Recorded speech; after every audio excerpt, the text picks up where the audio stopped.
Alrighty, y'all. You should see my screen now. So we should be good. Excellent. All right. Good afternoon, everyone. Welcome to Burgess-Peterson Academy's Go Team meeting, where we will follow the agenda as it's been emailed to you and publicly noticed. I'm pleased to call this meeting of BPA's Go Team to order at 3:03. Our first order of business is to call roll. Tanasha, do you mind calling roll for us today? Yes, I can. Thank you so much. Let me turn my camera on. Holly Brookins, Dr. Holly Brookins. Here. Ed Cruz. Here. Amy Salter. Melanie Williams. Here. Morgan King Ray. Here. All right, Amy's here. I'm sorry, Amy's here? Yes, she is. Okay, perfect. I'm so sorry. Here. Jordan Lingenfelter. Here. Leidra West. Here. Ali Wilson. Shamika Batiste. And Tanasha Mahone here. Excellent. Thank you, Tanasha. So we do have a quorum present, so we can go ahead and proceed. Our first order of business is to approve the agenda. This was provided to you. Please take a moment to review the agenda. Does anyone have a motion to approve the agenda?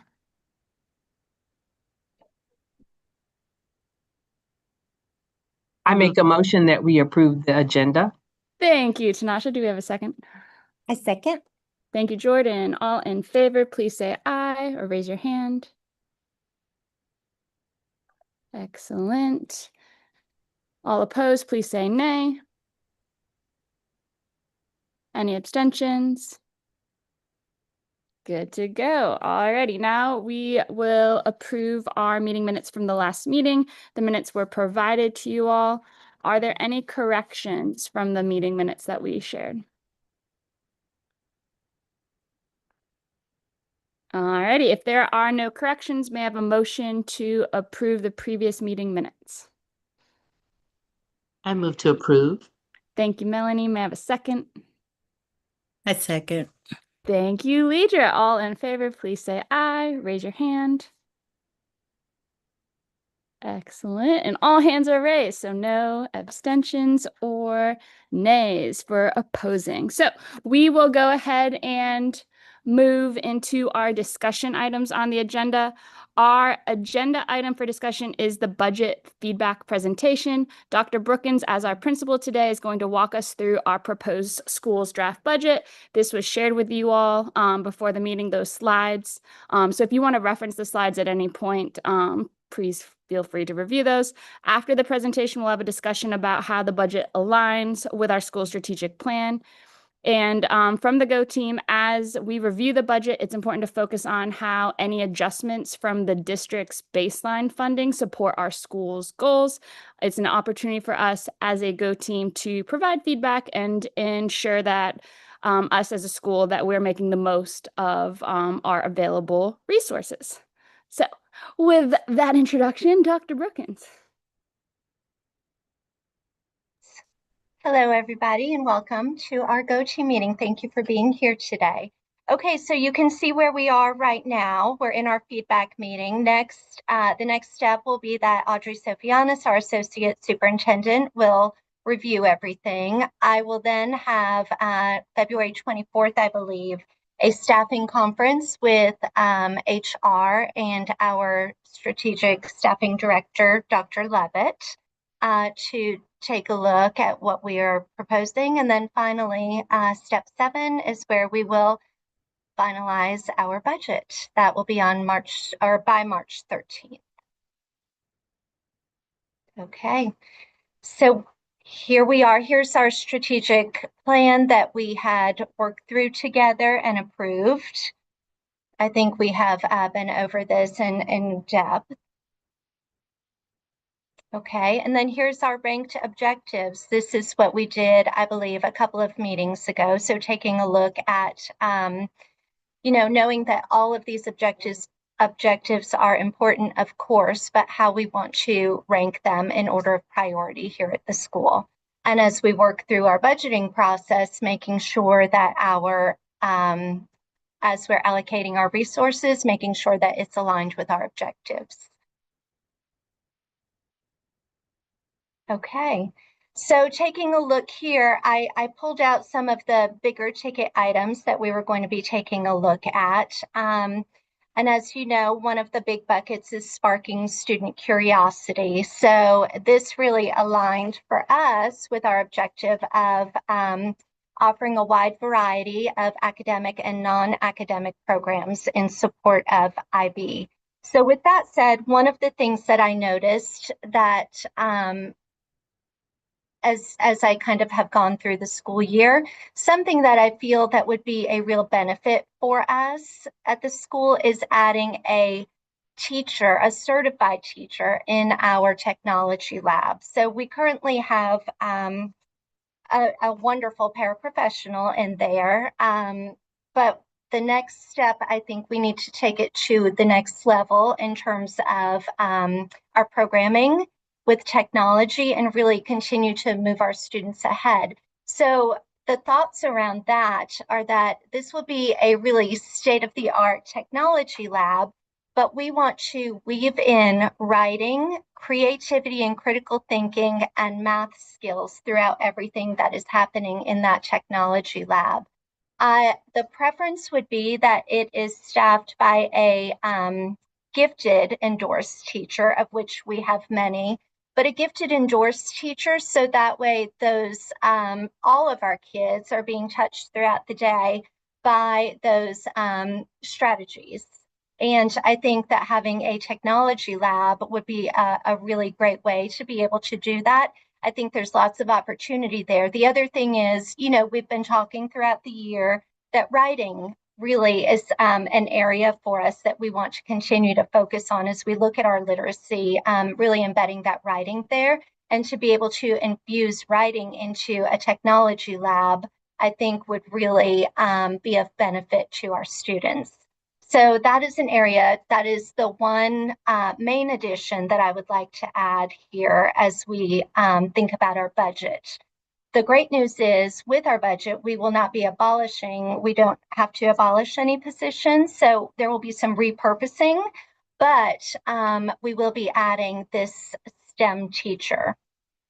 Next, we've got our school is efficient and effective. And under that, we all decided that that was leveraging our strategic budgeting, our strong partnerships, our data-driven decisions, and intentional resource allocation for a safe and effective school. So with that said, another allocation there is going to be around some overtime for our school resource officer so that he is able to attend all of our after school or our evening events, such as math night, our culture fest, places where we have large gatherings of people coming together. And it would be really great just to have some help with parking, with managing, with building relationships, all of those things. Our SROs are also attending all of our basketball games. So that is another reason that that is really a critical area to be able to provide some stipends, along with stipends for our custodians as they work our evening events, and our school secretary, so that as we have things like registration upcoming and there are areas where our school secretary is having to work longer hours to make sure that she's being compensated by it. The other addition I would like to make is an hourly school business manager. So you'll see as we move through this process that the recommendation is 2 assistant principals. However, we have been able to work very well together at this point in time with having 1 assistant principal. But as we add kids, there are more responsibilities. And so having an hourly school business manager, this would help with our bookkeeping. This could help with our communications. This could help with our ordering of materials. This could help with facilities. So a lot of areas that are currently our assistant principal and I are working through together. Having an hourly school business manager would really allow us to be more effective and efficient. Next, we move into caring for every child. So implementing that whole child system of supports. And so with that, we looked at including our media para again, and then also 2 hourly non-instructional paras. So again, those positions are really critical in terms of making sure that our media center continues to be that hub of learning and that centralized place for students to be, and also making sure that we have trusted adults around for wraparound for our students and for teacher support. So those are some critical areas also. And then looking at strengthening our instructional core. So our hourly teacher that we have who is helping to support our students in the area of literacy, continuing to have that available to our students in order to increase academic achievement and growth. And then finally, again, strengthening our instructional core. So adding money there for professional development and travel that is associated with professional development, various dues and fees that we need. So that would be looking at our literacy and math trainings, looking at conferences. And then, as you know, we're adopting a new math resource. So having those funds available to be able to support our new math resource adoption. Okay, next slide. All right, so then looking at our staffing and non-staffing allocation and where we've got some flexibility. Okay, so this is just to orient us to what we're going to be looking at when we look at our tab that is for Burgess-Peterson. So this is the summary tab, and this provides the summary of the staff in our school. So the columns show how many positions are the baseline. So if you take a look, that baseline, these are the district's recommended staffing for positions. But the nice thing is we have school level flexibility here, which is really a great thing because although the district has this recommended template, for us, it's helpful because we can make decisions based on what we know we need here at the school. And this is a really great thing.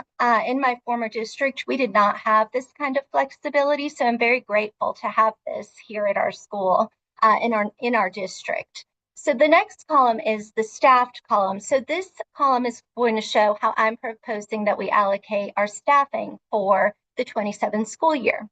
We have the difference. So this will show what the difference is between what the recommendation from the district was and what our school really needs. And so I will also be able to provide comments for why I chose to allocate resources the way that I did. And so that is just to orient you to what we will be looking at next in terms of the summary tab for BPA. All right, thank you. So if you take a look here, you can see that all general fund positions, the baseline, so the recommended was 82.8 FTE, full-time equivalent positions. And so we chose to staff 80.1 with a difference of 2.7. And as we kind of go through, you'll see what the differences are. So if you take a look, our staffing for our grade levels will remain the same. Now, so 5 at kindergarten, 5 in first grade. You'll see for second grade that there is a 3 there. We will have 5 second grade teachers, but the funding will come from our EIP allotments. Our EIP program is our early intervention program. And so you'll see that funding came from those positions. So we will continue to have 5 second grade teachers. No change at third and fourth. Fifth grade, the district had recommended 3, but we are I would like to staff at 4 to keep it consistent with what we have had, also to reduce class size, and because we are using departmentalization. So we have teams in 5th grade. So we have teams of 2 teachers. So one teacher teaches science and math, and then the kids switch and go to the next teacher on their team for their ELA and social studies. And this is a really nice setup because it helps to prepare our kids for middle school. When we think about the kids being transferring into different teachers' classrooms, this is kind of a soft entry point for that, and it has worked very well. So we would like to keep 4 teachers in 5th grade to be able to continue to do this. We know we have when we look at our teacher of reading, so our baseline there is 0. All of our teachers, of course, are incredible reading teachers and very well trained reading teachers, but we would like to have a teacher that specifically, or continue to have a teacher that specifically focuses on reading. And so that is the position we have had, and we would like to continue to have that. And that position is for our kids who are having some reading challenges, and so they are able to get some extra support there. Now, next going down, you will see our EIP teachers, the Early Intervention Program. So again, here the district recommended 2.5 for us, and we do have staffing at 3. This is the same scenario that we had this year. So that puts us over a little bit, but that is really important for our school. 2 of those positions, of course, will be shifting into our 2nd grade team. And then our first, we also will have 1 dedicated EIP who will do the pull-out model. So they pull the kids to give them a little bit of extra support. Ideally, we want all kids staying within their own homeroom and classroom. That is the ideal scenario for many reasons. But when kids do need that extra help, it's important that they are able to have it. And so with our EIP teacher, with our reading teacher, and then our hourly intervention teachers, our kids are getting a lot of great intervention. Okay, moving down to our specials team. So as you can see, we do have some shifts here in terms of the difference. We will be staffing very similar to how we staffed this year. And so what that allows us to do, because we are not, if you take a look, you can see that the district has recommended 1.4 in terms of our art, our music, our PE, and our world language. So we have been making this work very well with our master schedule, with having 1 teacher in all of these areas.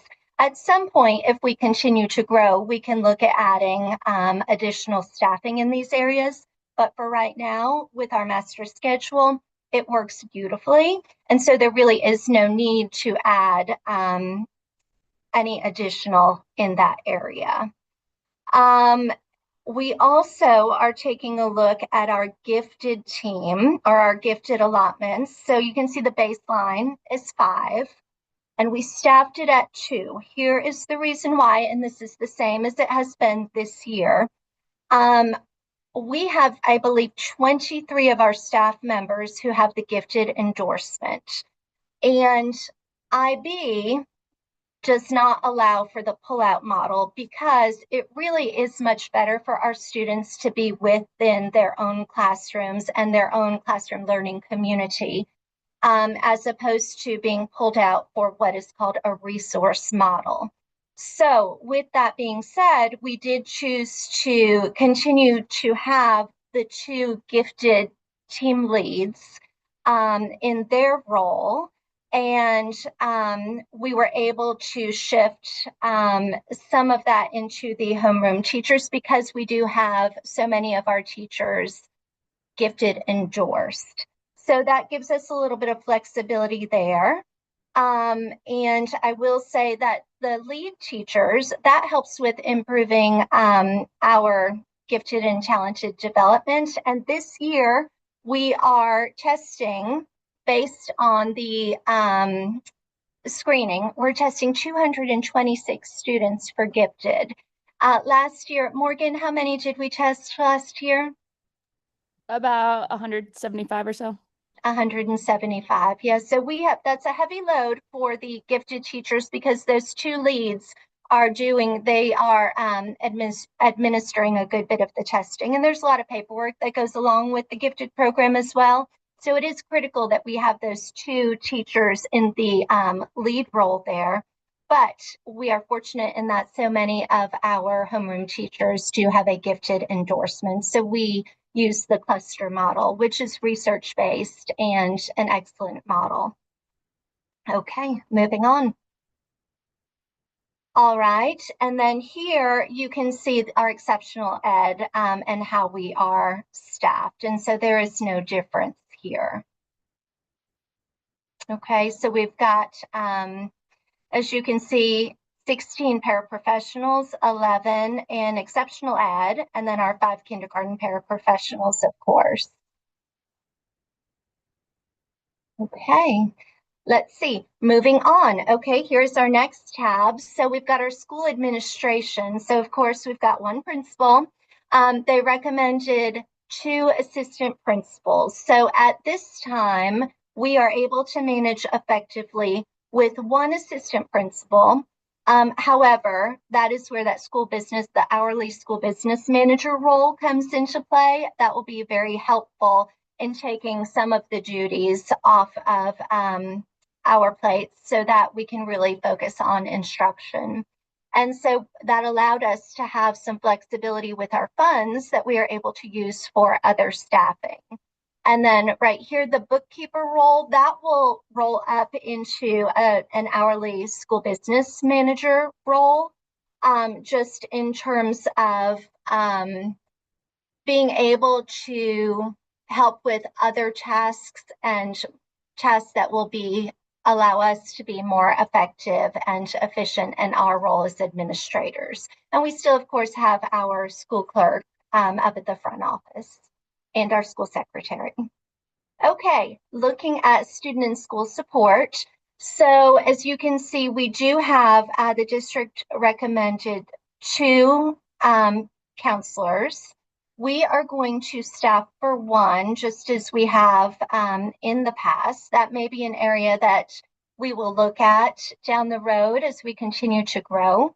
But right now, we do have a lot of wraparound supports in place with, we have Chris 180 and Pathways are both, we have partnerships with them, and they send therapists out to the schools to be able to provide on-site therapy to our students, which is wonderful. And that's through a parent permission and a recommendation. But that has been an incredible support for us. We also have a full-time social worker who supports our kids, our families, and our staff in many ways. We have our full-time MTSS specialist who is here on our call, who also provides wraparound supports for our kids. And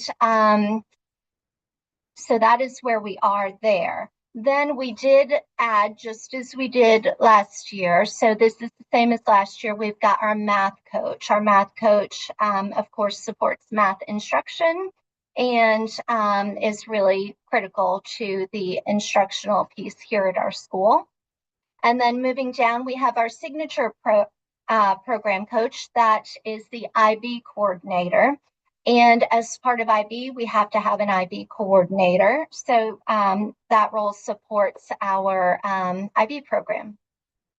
And then, of course, we do have our MTSS or SST intervention, and that also provides whole child support. So as you can see, we really do have a very robust wraparound for our students.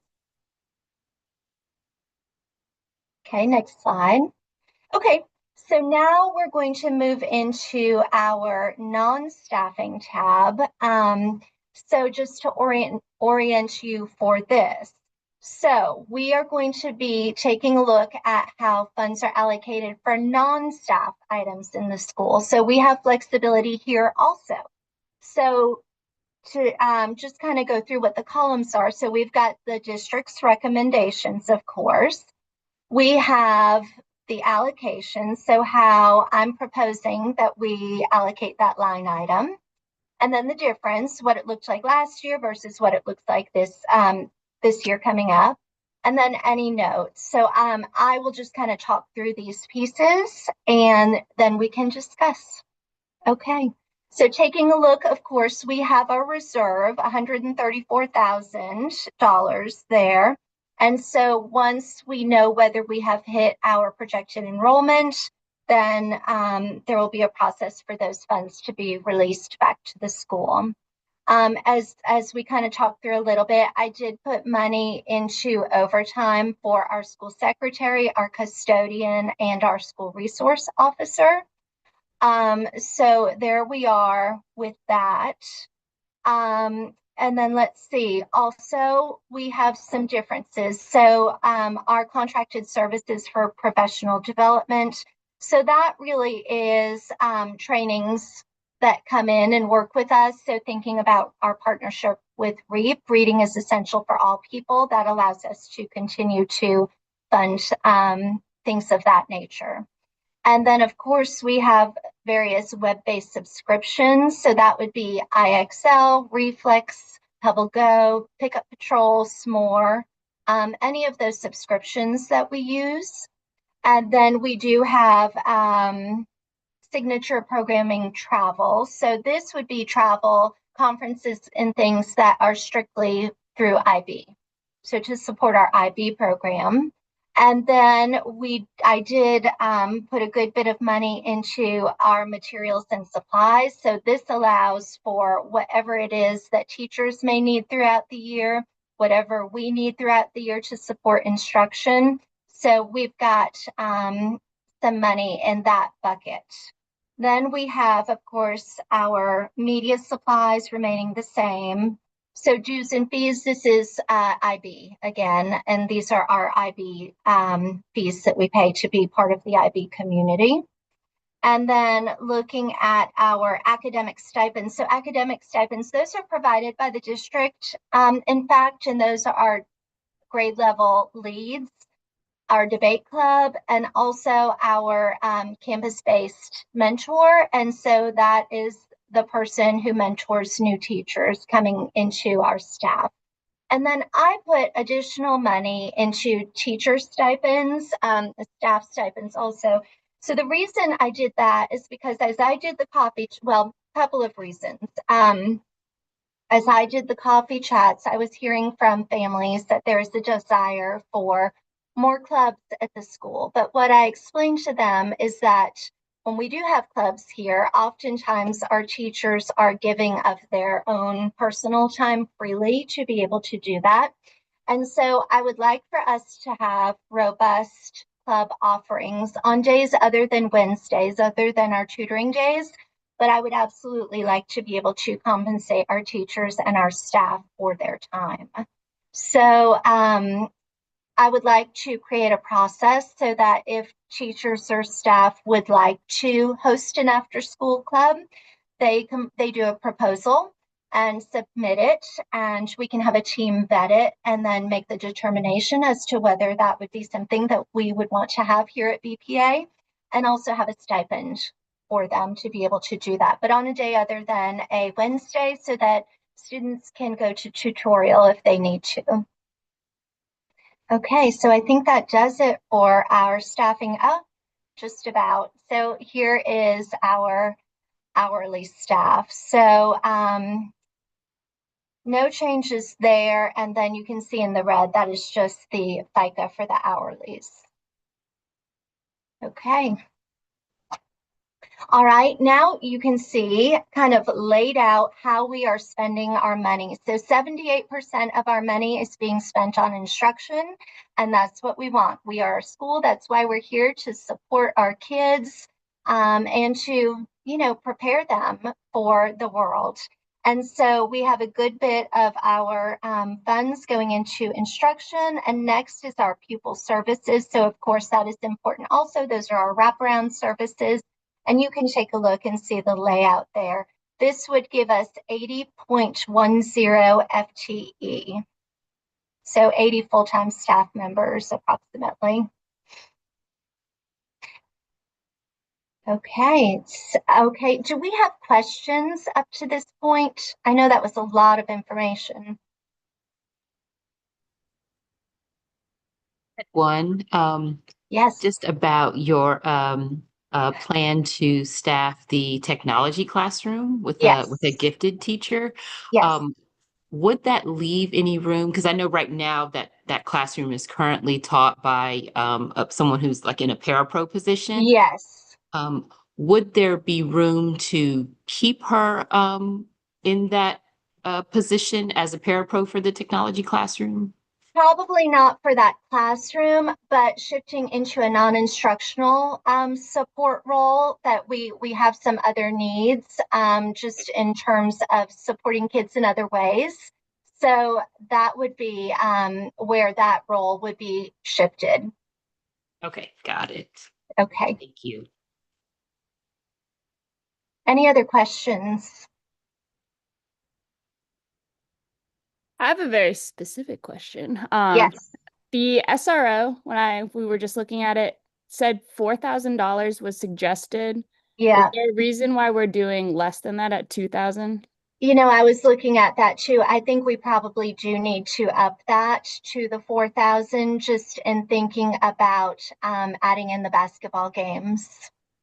So that, yeah, we had 2,000 this past year, but you're right, Morgan. I think we do need to shift that up to 4,000 so that the basketball games can be staffed also. So all of the basketball teams bring their SRO with them just to help with crowd control and things of that nature.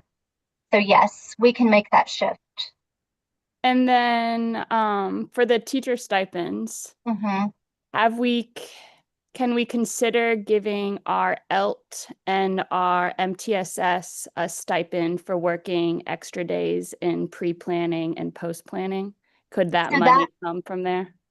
I am open to that. I had reached out to find out whether that was a possibility, and I don't think I have gotten a response on that yet. But I think that is from my viewpoint, I think that is something that would be really important for us. Okay, great.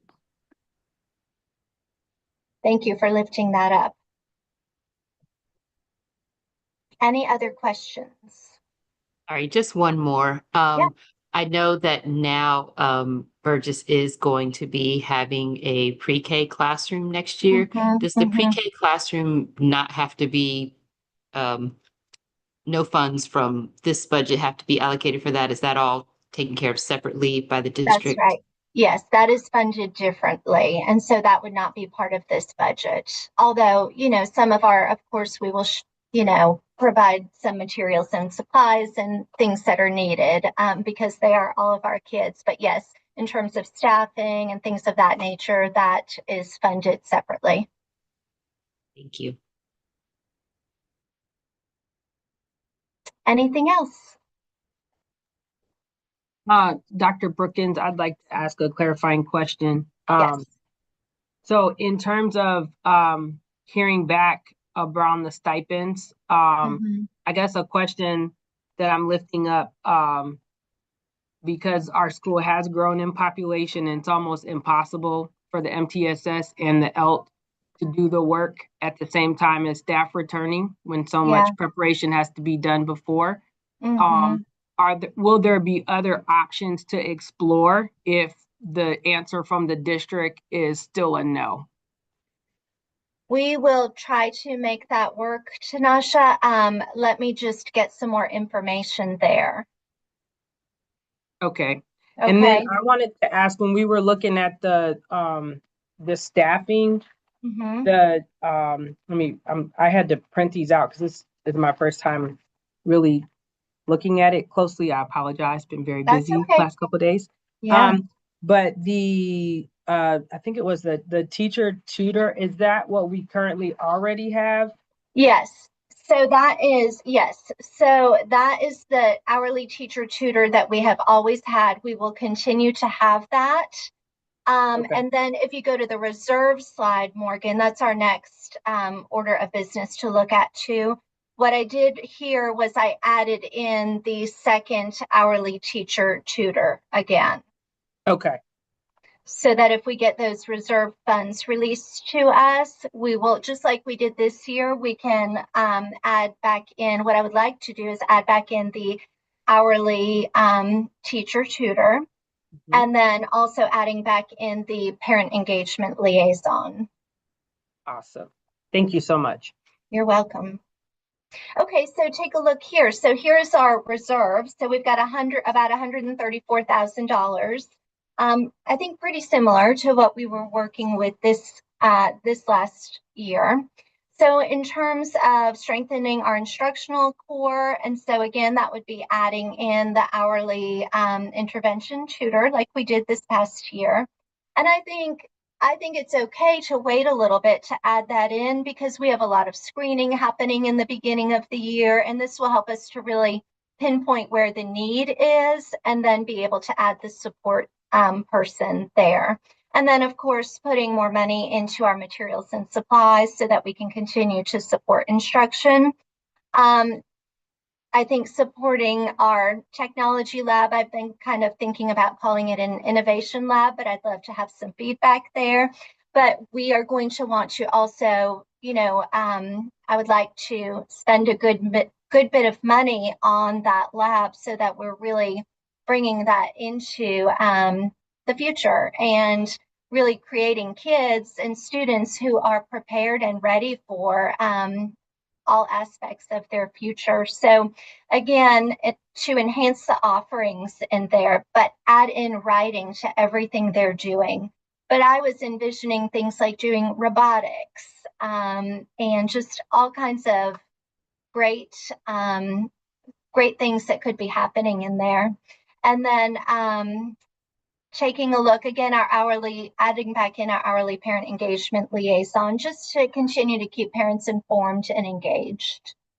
But I would love feedback here for sure, just in terms of your thoughts around the reserve and how we could spend it and what our needs are.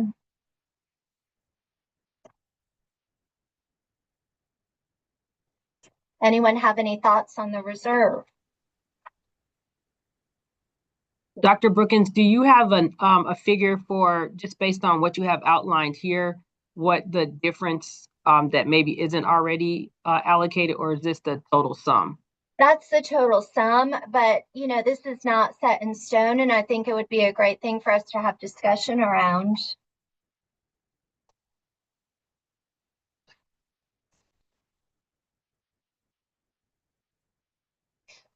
Is the $20,000 what we are currently allocating this current budget for the parent liaison, or is that a little? That's about what it has been, yes. Okay. Amy, did you go off on mute and have a question? Oh, I was wondering about the innovation lab materials. Mm-hmm. I guess I'm curious about what we were thinking about for like non-academic programs. I'm just out of curiosity. About non-academic programs. Tell me a little bit more about what you mean, Amy. Oh, where we say offer a wide variety from the copy and paste and strategic, the non-academic, because I'm thinking like, what does that mean in terms of what we would be spending it on? And I'm thinking, right. Yep. So I pulled that actually out of our strategic priorities. I just pulled a snippet of it. So it really encompasses all of, let me pull that back up. Yeah. I guess I was thinking about like maybe opportunities to like bring in curiosity oriented, like STEM assemblies and things like that that could connect the class.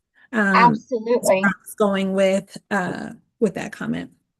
Absolutely. Yeah. I want that to be a really engaging space where kids are building and doing and sparking their curiosity and really becoming critical thinkers. So I think that we can make that a really incredible space for our kids. So thank you for lifting that up. I'm excited about this opportunity for them, and I really would love some community input also into what kinds of things we could do in the lab.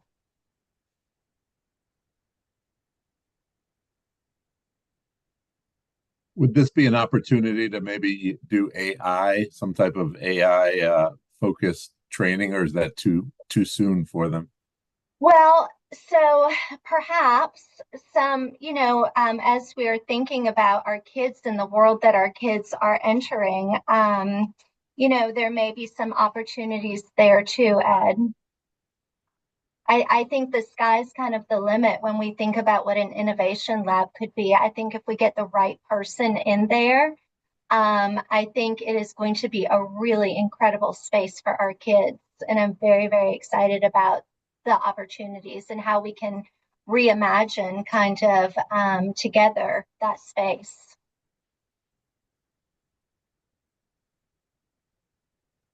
On the topic that Amy brought up, talking about in-school opportunities, is there a way that we have to specify, and I'm not sure if this is materials and supplies, things like in-school field trips? Like if we want more opportunities for our students to have field trips and bringing in different people to come expose our kids aligned to their IB planners, is this where we could also fund? I would think so. And I think we can shift some of that money into different lines if that does not fit the criteria for materials and supplies. But that's a great idea too, bringing in more in-house field trips. But I think the nice thing is, I think we have a good bit of funding to be able to do these things that we want to do. I'm very pleased with our budget. I'm thrilled with it. In fact, that we have the flexibility, that we have the funding to be able to do these things, that we are not having to make any abolishments. I think this is a really wonderful position that we are in. And I think it's an exciting time to be here at Burgess-Peterson. I love that idea, Morgan, though, and Amy, bringing in more in-house field trips to align with what we're doing. That's a great idea, and we can certainly take a look at that. Dr. Brookins, I may have missed this on one of the slides. Do we have our projected enrollment for next school year? Let me see. Morgan, do you remember what it was at? I have it here broken down by grade level. 603 is the whole school enrollment. There we go. Yep. And it looks like based on our projected class sizes, we should not, 24 would be the max, and that would be in our 4th grade class. Everything else would be below 24. So I feel like those are great class sizes also. Kindergarten, based on projections, looks like we would have about 20 students in a class with a teacher and a para. Our pre-K will have about 20 students also, just for your information there.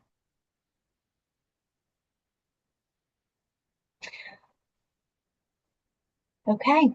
Is there any other discussion around this? We've got some guiding questions here. Take a look and see if this sparks anything for you in terms of anything else that we want to discuss.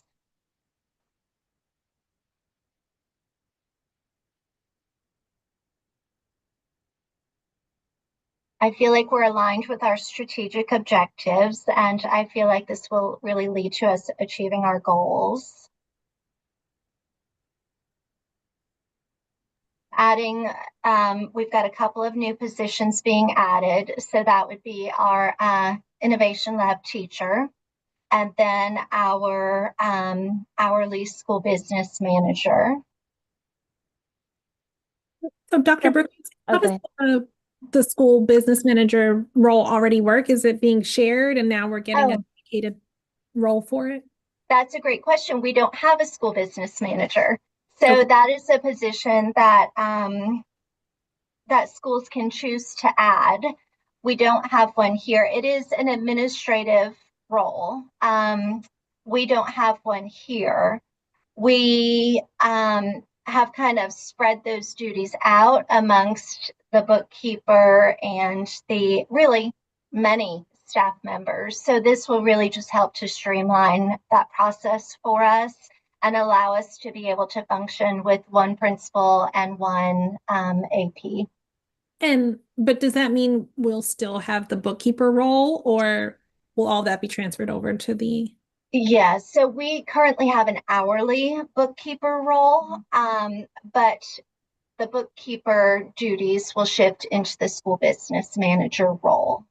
Okay, that's helpful to know. Thank Yeah, you. yep.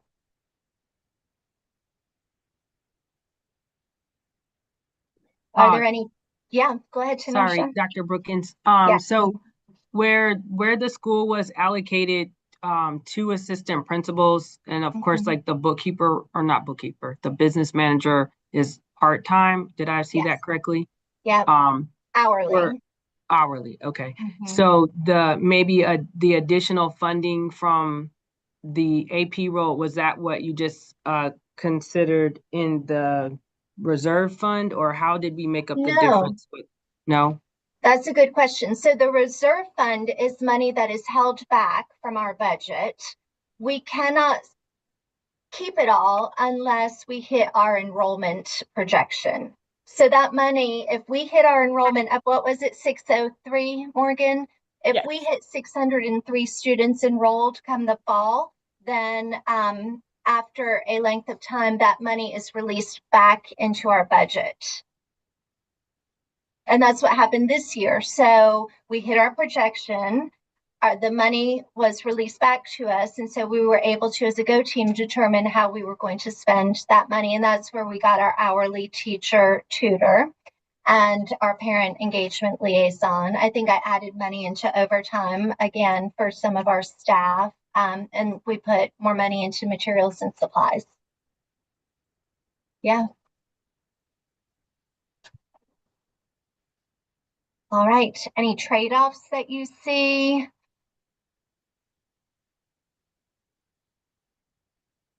Okay. Are there any additional questions? All right, Morgan, I guess we can move on. Sounds good. So after this meeting, Dr. Brookins is going to take this approved draft to Audrey Sofianos, our associate soup, and her HR staffing conferences. Following those meetings, we are going to meet again and we'll review any final updates and we'll vote on the final budget recommendation. So at this time, we are going to entertain a motion to approve this draft budget. Do I have a motion? I I motion. move to approve the draft. Well, I heard Ed first, so we're going to give it to Ed. Do I have a second? Melanie? Fine, I'll second. All right. Thank you, Melanie. All in favor, please say aye or raise your hand.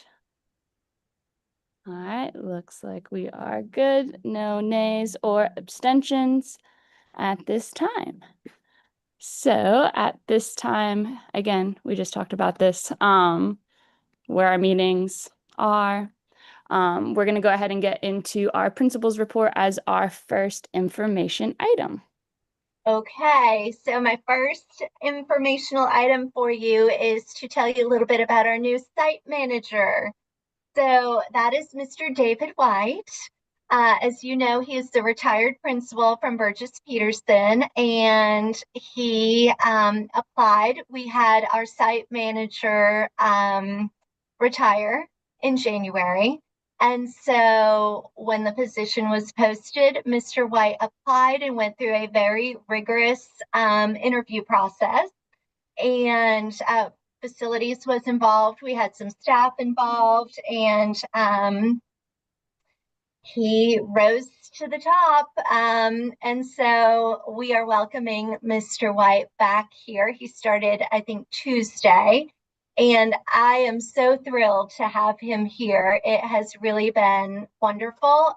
He will be taking care of our facility. He has already fixed a leaky toilet. He has already, blown the leaves off everywhere. He is checking the building for any HVAC issues. And I will tell you, I am so thrilled to be out of the HVAC business. So now I will say, reach out to Mr. White. So it's just great to have him and his energy here. It's been a really positive thing for our school. So we're glad to have him. And then next we did have to change the date for Culture Fest, and that is because March 19th was the Parkside basketball game. And we got some feedback that many families and staff would want to attend that game. And so we were able to change Culture Fest from March 19th to March 26th. And that way families don't have to choose between one or the other. I want to give a huge shout out to our basketball and cheerleading teams. So they have gone 4-0 with our cheerleaders cheering them on, and that has been really incredible. Very proud of them. I asked Morgan and Coach Jarrett today what their secret to success was, and they said collaboration and teamwork, and I think it really shows with the record of our kids. And also, I want to thank Tanasha Mahone, who's on the call, Princess Watts, and Leidra West, who's also here, for spearheading a cheerleading team also. So that's been a great experience too. And then February 16th and 17th are extended learning days. This is part of our winter break. We will be I put in the Sun Dragon Sentinel just some how that will be structured, and really it's reading, some math activities, spending time with your family, getting outside in nature, and just enjoying some time to continue to learn, but also to have some time with family and friends. So finally, we are getting started with our Principal Student Advisory Council. We're still kind of going back and forth with what the name of it will be, but I had talked about that on the one of our first Go Team meetings, and I'm really excited to have that kind of going through the process. So we talked about it with the kids. We sent out applications. So there will be an application process. The kids will have to apply and get a recommendation. We'll choose we'll have a rubric and choose one student from every homeroom from 3rd through 5th grade. They will meet with me once a month, and we'll kind of talk about what's going well in the school, where we need to improve. We'll work on leadership skills. So things like public speaking or things like conflict resolution. So I'm really excited to have this time with the kids. I think it's going to be really great. So that's something that's going to be getting up and off the ground very soon. Okay, any questions about my principal's report? Any comments? Okay. Next. All right. And then, of course, go ahead, Morgan. Yeah, just our announcements. Our next meeting is going to be on March 12th at 6 o'clock. It is our budget finalization meeting. We also have an announcement from the Go Team office that declarations for the Go Team elections are open until February 28th. We need a parent, guardian, and a non-supervisory instructional staff candidate. So if you're interested, or you know others who would be a good fit for the Go Team, let them know and send them to apsstrongschools.com so they can declare their candidacy. And if you guys have any questions about that, we can ask the Go Team office. Does anybody have any additional announcements at this time? I put a comment in the chat. Dr. Brookins brought Pickup Patrol to BPA, and I feel like it is getting all of our families aligned to organizing how kids get to and from school. So very big shout out to Dr. Brookins for that, because we needed something that could help streamline that process. I'm so glad to hear that. Thank you. And when we are moving 625 kids in the afternoons, it is so helpful to have, that in front of us, so we know at the snap of a finger, the click of a button, how every child is going home that day. I hope parents are finding it helpful too. Okay. All righty, y'all. So yeah, there's the Go Team declarations. And that is the end of our agenda. Does anybody have any additional business at this time? All righty, hearts and minds clear. May I have a motion to adjourn the meeting? I move to adjourn. Thank you, Melanie. May I have a second? I second. Thank you, Jordan. All in favor, please say aye or raise your hand. Excellent. All hands are raised, so no nays or abstentions. We are good to go. Our meeting is over and it's 3:58. All right, record time. Thank you, everybody. Have a great afternoon and enjoy your break. Thank you. All right, Thanks, take care. everyone. Thanks, team. Bye. Bye.